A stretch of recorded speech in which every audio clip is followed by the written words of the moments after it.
안녕하세요. 오늘은 정말 많은 분들이 궁금해하시고 또 중요하게 생각하시는 기초연금에 대해 좀 깊이 있게 파헤쳐 보겠습니다. 혹시 만 65세만 넘으면 당연히 다 받는 거 아니야? 뭐 이렇게 막연하게 생각하고 계셨다면 오늘 이야기가 특히 도움이 될 겁니다.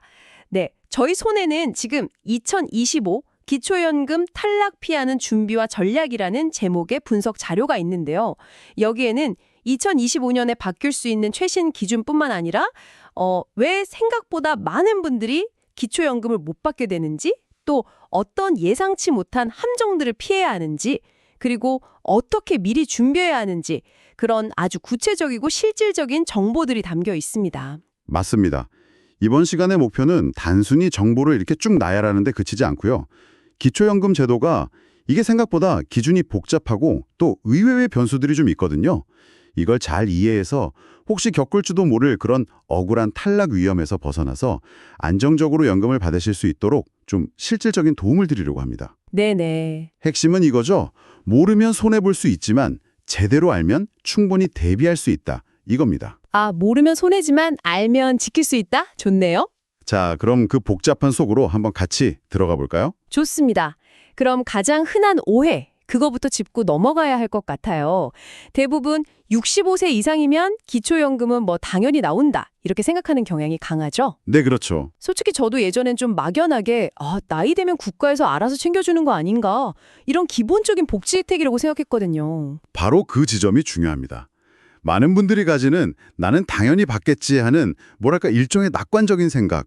이게 어쩌면 기초연금을 받는 데 있어서 가장 큰 첫 번째 장애물일 수 있어요. 아, 그럴 수 있겠네요. 왜냐하면 현실은 생각보다 훨씬 까다롭기 때문이죠. 자료를 보면 정말 놀라운 사례들이 많아요. 은행 통장에 뭐 한 몇백만 원 정도 여윳돈이 있다. 이런 이유만으로 탈락하기도 하고요. 네, 몇백만 원 때문에요. 네. 혹은 정말 얼핏 보면 사소해 보이는 다른 조건 때문에 연금을 한 푼도 못 받게 되는 경우가 실제로 꽤 많습니다. 비일비재예요. 와, 저도 자료 보고 좀 충격받았어요. 그러니까 나는 뭐 재산 별로 없으니까 괜찮겠지, 이렇게 안심할 수만은 없다는 거잖아요. 그렇습니다. 여기서 이제 2025년 최신 기준의 함정, 이걸 좀 더 자세히 들여다볼 필요가 있습니다. 2025년에는 기초연금액 자체가 오를 가능성이 크고요. 또 수급 자격을 정하는 소득이나 재산 기준 금액도 일부 올라갈 걸로 예상이 돼요. 겉으로 보면 더 많은 분들이 혜택을 받겠네? 이렇게 보이죠? 네, 좋아지는 거 아닌가 싶죠. 하지만 여기서 절대 간과해서는 안 되는 핵심 사실이 있습니다. 바로 기준 금액을 단 1만 원이라도 넘어가면 기초연금을 전혀 못 받게 되는 그 전부 아니면 전무, all or nothing 방식. 이게 그대로 유지될 가능성이 높다는 점입니다. 10,000원이요? 단돈 10,000원 차이로요? 네, 정말 10,000원 차이로 매달 받을 수 있는 연금 전액을 놓치게 되는 그런 상황이 벌어지는 거죠. 정말 아슬아슬한 경계선인 셈입니다. 와, 10,000원 차이로 연금 전체를 못 받는다니. 듣기만 해도 정말 좀 야속하게 느껴질 수도 있겠는데요. 그렇죠. 그런데 문제가 단순히 월급이나 통장 잔고 액수만 보는 게 아니라는 데 있어요. 여기서부터 복잡성이 확 늘어나는데요. 아, 또 있나요? 네, 바로 소득인정액이라는 기준 때문입니다. 이 소득인정액이라는 건 뭐냐면 당신의 월 소득 평가액에다가 가지고 계신 재산을 일정한 방식으로 소득으로 환산한 금액, 이걸 더해서 계산하는 값이에요. 소득 평가액 더하기 재산을 소득으로 환산한 금액. 복잡하네요. 네, 쉽게 말해서 월급 같은 실제 소득뿐만 아니라 예금, 주식, 펀드 같은 금융재산, 또 집이나 땅 같은 일반 재산, 심지어 자동차까지도요. 다 정해진 계산법에 따라서 소득으로 바꿔서 합산하는 거죠. 자동차까지요? 와, 게다가 혼자 사시는 가구랑 부부 가구 기준이 또 다르고요. 부부 가구는 두 사람 소득이랑 재산을 모두 합쳐서 계산합니다. 아, 배우자 것도 다 합쳐서요? 네. 그리고 근로소득은 또 일정 금액을 빼주는데 이 공제 방식도 계속 바뀌는 추세라서요. 작년엔 받았는데 올해 계산 방식이 바뀌면서 탈락하는 경우도 생길 수 있어요. 세상에. 이런 계산의 복잡성 때문에 나는 이 정도면 충분히 받을 수 있을 줄 알았는데 하면서 예상치 못하게 탈락하는 분들이 생기는 겁니다. 와, 듣기만 해도 머리가 좀 아파오는데요. 계산 방식이 정말 상상 이상으로 복잡하군요. 자료에 나온 실제 탈락 사례들을 보면 더 현실적으로 와닿더라고요. 예를 들어서 세입자한테 받은 전세 보증금 있잖아요. 이게 부채가 아니라 집주인 재산으로 계산돼서 기준을 넘겨 탈락한 경우가 있고요. 아, 전세보증금이요? 그게 재산으로 잡히는군요. 네. 그리고 은행 예금이 딱 기준을 몇십만 원 초과해서 못 받게 된 사례도 있더라고요. 아깝네요, 정말. 그리고 이건 진짜 안타까운데 자녀가 부모님 용돈 쓰시라고 통장에 몇백만 원을 잠깐 넣어드렸는데 하필 그 시점에 재산 조회가 딱 들어온 거예요. 아이고, 타이밍이 참. 그래서 소득 인정의 기준을 초과해버려서 탈락한 경우도 있었어요. 받는 분 입장에서는 정말 황당하고 억울하죠. 이거 내 돈도 아니고 잠깐 맡아둔 건데 아니면 나는 가진 것도 별로 없는데 왜 탈락이지? 이렇게 답답함을 토로하시지만 제도는 정해진 기준에 따라 냉정하게 적용된다는 걸 보여주는 사례들입니다. 네, 맞아요. 그래서 자료에서는 이런 안타까운 탈락을 피하기 위해서 반드시 알고 주의해야 할 그 9가지 흔한 실수를 구체적으로 지적하고 있습니다. 이것만 미리 알고 대비해도 큰 도움이 될 수 있어요. 9가지나요? 어떤 실수들인지 좀 더 자세히 들어볼까요? 방금 이야기 나눈 것처럼 가족이나 자녀 계좌에 목돈을 잠시 넣어두는 거. 이게 첫 번째 실수로 꼽히는군요. 잠깐이라도 문제가 될 수 있다는 거죠. 그렇습니다. 금융정보 조회 시점하고 딱 맞물리면 본인 재산으로 간주될 소지가 충분합니다. 두 번째는 만기가 짧은 저축성 보험에 가입하는 경우인데요. 이게 월 소득으로 간주될 수 있어서 불리하게 작용할 수 있어요. 저축성 보험이요? 네. 그리고 세 번째는 반대로 가입된 보험을 기초연금 신청 직전에 성급하게 해약하는 경우예요. 해약해서 받은 환급금 있잖아요. 그게 일시적인 목돈, 즉 금융재산으로 잡혀서 기준을 넘길 수가 있거든요. 아, 보험 가입도 해약도 다 신중해야 하는 거네요. 그럼 네 번째 실수는 뭔가요? 네 번째는 의외로 많은 분들이 좀 놓치시는 부분인데 바로 자동차입니다. 자동차. 자동차요? 네. 여기서 중요한 기준이 시가 표준액이라는 건데요. 이건 뭐 정부에서 정한 중고차 가격 기준이라고 보시면 돼요. 이 시가 표준액이 4천만 원 이상인 자동차, 그러니까 흔히 고급차로 분류되는 차량을 가지고 계시면 다른 재산이 별로 없어도 탈락할 가능성이 확 높아집니다. 아, 차값 기준이 4천만 원이군요. 네. 그리고 다섯 번째는 폐업했는데도 사업자 등록을 정리하지 않고 그냥 두는 경우입니다. 이게 혹시 소득 활동으로 오인될 여지가 있어요. 아니, 폐업한 사업자 등록증도 문제가 될 수 있다고요? 이야, 그건 정말 생각도 못했네요. 그럼 여섯 번째는요? 여섯 번째는 부채 증명을 좀 소홀히 하는 경우입니다. 대출 같은 부채는 재산에서 빼주거든요. 공제가 되는데 관련 증빙 서류를 제대로 딱 제출하지 않으면 인정을 못 받아서 재산이 실제보다 더 많게 잡힐 수 있는 거죠. 아, 서류 준비가 중요하군요. 그렇죠. 일곱 번째는 자녀나 다른 사람 소유의 집에 무료로 살 때, 이때 필요한 서류를 준비하지 않는 경우입니다. 무료 임대차 확인서라는 서류가 필요해요.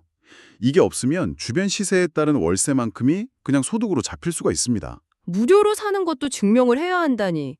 무료 임대차 확인서. 꼭 기억해야겠네요. 남은 2가지는 뭔가요? 여덟 번째는 자녀에게 재산을 증여하는 경우인데요. 이게 증여한 시점과 금액에 따라서 증여하고 나서도 일정 기간 동안은 여전히 증여한 사람의 재산으로 간주될 수 있다는 점을 주의해야 합니다. 중요한 시점도 중요하군요. 네. 마지막 아홉 번째는 자녀 명의 통장을 사용하는 경우입니다. 이게 차명 재산으로 오해받을 수 있고 실제 소유주가 누구인지 소명해야 하는 좀 복잡한 상황이 생길 수 있어요. 9가지나 되네요. 네, 이 9가지 중에 하나라도 해당 사항이 있다면 연금 수급에 어려움을 겪거나 이미 받고 있더라도 중단될 수 있으니 정말 꼼꼼하게 점검해 보셔야 합니다. 정말 하나하나가 다 함정이 될 수 있네요. 듣다 보니까 혹시 나도 해당되는 거 아닐까 하는 생각이 슬슬 드는데요. 불안해지기도 하고요. 네, 충분히 그러실 수 있습니다. 하지만 너무 불안해하실 필요는 없어요. 중요한 것은 이런 탈락 사례나 실수 유형을 아는 것에서 멈추는 게 아니라 어떻게 적극적으로 대처하고 준비해야 하는지를 아는 것이니까요. 네, 그렇죠. 그래서 자료에서는 단순히 문제점만 딱 지적하는 게 아니라 기초연금을 지키기 위한 5가지 실질적인 준비 전략을 구체적으로 제시하고 있습니다. 오, 다행이네요. 어떤 전략들이죠? 첫째, 아까도 강조했지만 가구 단위의 소득과 재산 구조를 정확히 이해해야 합니다. 특히 배우자가 있다면 내 연금 신청에 배우자의 소득과 재산이 어떤 영향을 미치는지 명확히 파악하는 게 최우선이에요. 배우자 영향이 크군요. 네, 부부 중 한 명만 신청하더라도 두 사람 소득 재산을 합쳐서 보거든요. 부부 모두 신청 자격이 된다면 각각 신청해야 하고요. 둘째, 금융자산 관리는 단기적인 시각이 아니라 최소 5년, 가능하면 그 이전부터 좀 장기적인 관점에서 계획해야 합니다. 5년이요? 꽤 기네요. 네. 기초연금 신청 직전에 갑자기 큰 금액의 예금을 해지하거나 현금으로 바꾸는 등 이런 급격한 자산 변동은 소명 요구를 받을 수 있고 경우에 따라서는 불리하게 작용할 수도 있어요. 미리 계획을 세우고 자연스러운 흐름을 만드는 것이 좋습니다. 셋째, 아까 말씀드린 실수 사례들을 거울 삼아서 본인 상황을 점검해야 합니다. 보유 차량 가액, 그 시가 표준액이 기준 넘지 않는지, 혹시 잊고 있던 폐업 사업자 등록은 없는지, 자녀 명의 통장 사용 등 오해 소지가 있는 부분은 없는지 이런 걸 꼼꼼히 확인하고 미리 정리하는 게 필요합니다. 미리미리 점검하고 정리하는 것 중요하네요. 넷째, 만약 금융기관 대출이나 임대보증금 같은 부채가 있다면 이걸 증명할 수 있는 공식적인 서류, 예를 들어 부채증명서라 임대차 계약서 같은 걸 철저히 준비해야 합니다. 이걸 통해 실제 재산가액에서 정확하게 공제받아서 소득 인정액을 낮출 수 있습니다. 다섯째, 자녀나 친척 등 다른 사람 소유 주택에 무료로 거주하고 있다면 반드시 집주인으로부터 무료 임대차 확인서를 받아서 제출해야 합니다. 이 서류 하나로 불필요하게 소득이 계산되는 걸 막을 수 있어요. 듣고 보니 결국 핵심은 미리 알고 미리 관리하는 것이네요. 그런데 만약에 이미 실수를 했거나 기준을 초과해서 탈락 통보를 받았다면 그럼 그냥 포기해야 하는 걸까요? 다시 기회는 없는 건가요? 아닙니다. 여기서 아주 중요한 좀 희망적인 메시지가 있습니다. 탈락했더라도 포기할 필요는 없습니다. 아, 정말요? 네. 탈락 사유가 되었던 문제를 해결하고 기준을 충족하게 되면 언제든지 다시 기초연금을 신청할 수 있습니다. 아, 다행이다. 예를 들어 기준 초과의 원인이었던 고급 자동차를 처분한다거나 폐업 사업자 등록을 말소한다거나 필요한 부채 증빙 서류를 보완한다거나 이런 노력을 통해서 조건을 맞추면 돼요. 실제로 이렇게 해서 다시 연금을 받게 되는 분들도 계십니다. 네네. 중요한 것은 포기하지 않고 자신의 상황을 계속 점검하고 관리하려는 의지입니다. 아, 정말 다행이네요. 다시 도전할 수 있다는 점이 중요하겠습니다. 근데 한편으로는 기초연금 하나만 바라보고 노후를 준비하기에는 좀 불안하다, 이런 생각도 들거든요. 혹시 다른 대안이나 보완책 같은 건 없을까요? 물론입니다. 기초연금이 노후소득의 중요한 축인 것은 맞지만 이게 유일한 해답은 아니죠. 자료에서도 이 점을 분명히 하면서 기초연금 외에 고려해 볼 수 있는 몇 가지 추가적인 선택지를 제시하고 있습니다. 어떤 것들이 있나요? 예를 들어 주택을 가지고 계신 분이라면 그 집을 담보로 맡기고 평생 또는 일정 기간 동안 매달 연금을 받는 주택연금, 즉 영모기지론을 활용하는 방법이 있고요. 아, 주택연금. 네, 농지를 소유한 농업인이라면 비슷한 방식으로 농지연금을 이용할 수도 있습니다. 그리고 아직 건강하고 일할 의사가 있다면 정부나 지자체에서 지원하는 다양한 노인 일자리 사업에 참여해서 추가 소득을 얻는 것도 좋은 방법이고요. 노인 일자리도 있군요. 그리고 여러 가지 노력을 했는데도 생활이 어렵다.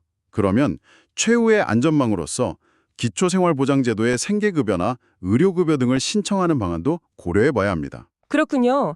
그러니까 기초연금이라는 하나의 바구니에 모든 계란을 담기보다는 당신의 현재 자산 상황, 건강 상태, 거주 형태 이런 것들을 종합적으로 고려해서 주택연금, 농지연금, 노인 일자리, 그리고 필요하다면 기초생활보장제도까지 다양한 안전망들을 미리 알아보고 자신에게 맞는 플랜 B, 플랜 C를 준비해두는 그런 다각적인 접근이 필요하다는 말씀이시군요. 정확합니다.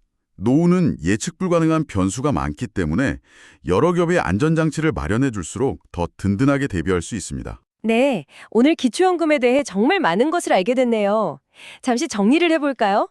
오늘 저희가 살펴본 바에 따르면 2025년 기초연금은 단순히 만 65세가 되었다고 해서 저절로 나오는 게 결코 아니라는 거. 네, 절대 아니죠. 소득과 재산을 복잡한 방식으로 계산한 소득 인정의 기준을 통과해야 하고 부부 가구 여부 등 가구 구성도 중요하게 작용하고요. 그리고 전세 보증금, 자녀가 잠깐 맡긴 돈, 심지어 타고 다니는 자동차 한 대 때문에도 수급 자격을 아슬아슬하게 놓칠 수 있다는 사실을 확인했습니다. 정말이지 모르면 손해보고 알면 지킬 수 있다는 말이 피부로 와닿는 것 같습니다. 네, 그렇습니다. 그리고 오늘 나눈 이야기 중에서 제가 마지막으로 꼭 강조하고 싶은 게 하나 있어요. 네, 뭔가요? 바로 기초량금은 신청주의 원칙에 따라 운영된다는 점입니다. 아무리 모든 자격 요건을 완벽하게 충족한다고 해도 본인이 직접 신청하지 않으면 단 한 푼도 받을 수 없습니다. 아, 맞다. 신청해야 되는 거죠? 네, 생각보다 많은 분들이 나는 당연히 대상이 되면 뭐 연락이 오거나 자동으로 지급되는 줄 알았다 이렇게 오해하고 신청 시기를 놓치는 경우가 있습니다.